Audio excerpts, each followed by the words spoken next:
Aloha, it's Kelly. Alrighty, so did you go through the decide post? This is the second part of that series that I'm doing for having your best year ever in 2011. So on this video, we're going to talk about making the plan. So now that you know where you want to be in 2011, at the end of 2011, you know how that feels, you know the state you want to be in. Now the question is, how do we get there? So again, I just want you to take some time, and I'm not going to go through the whole thing, but remember the state that we were in? Remember how that felt in December of 2011? So go into that state, and then I want you to work backwards. So to be there in December of 2011, where would you be if you broke that up into quarters?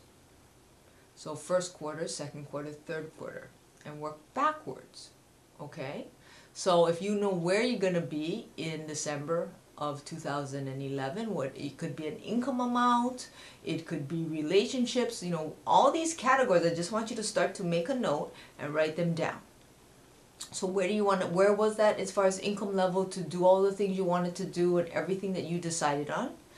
Number two, you know, what were your relationships like? Who were they with that led you to all of that, right? Number three, it was freedom. So what caused that?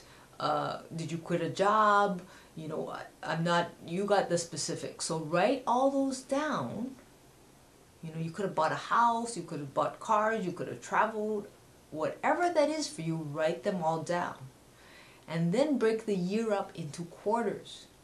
So then it's March, you know, June. Okay, break them up into quarters and look at what you have to accomplish by the end of the year. Then go back a quarter and see where you should be. And then another quarter. And then you'll come to a point where you'll be in March and you know what you have to accomplish in March. Okay. Now once you're in March, break that up again into 3 months. So you have January, February, and March, right? And so now you know, and you know, you can push this forward, but basically you know where you need to be every month, at the end of every month, so that you accomplish the goal by the first quarter. And if you take the time now to plan that out, and you will know, even the relationships you wanted at the end of the year, who were they with? How can you start those today? What must you do on a, whether it be daily, weekly, monthly basis, so that you will have those relationships by the end, middle of the year, it'll be like halfway there, and then 3 quarters, and then December.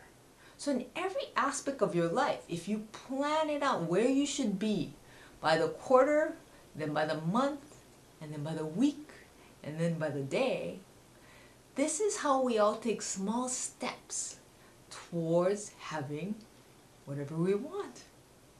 And it always works. Now, I will be going into how you stay accountable and all that. But first, we need to know what that is. And only you have that answer. I'm just helping you break it up because you already know. You already know what you need to do. But write it down so you get very specific and detail that out. But break it up first. Again, always remembering how you felt in December of 2011. And then now break it up. Again, by the quarters, and then come to March and February and January. Okay?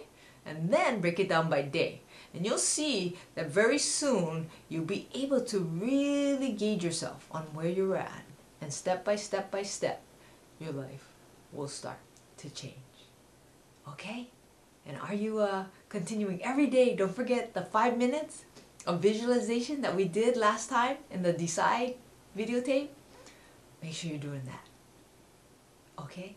And we will see you next time as we continue on for the best 2011 you have ever had. Take care. Aloha.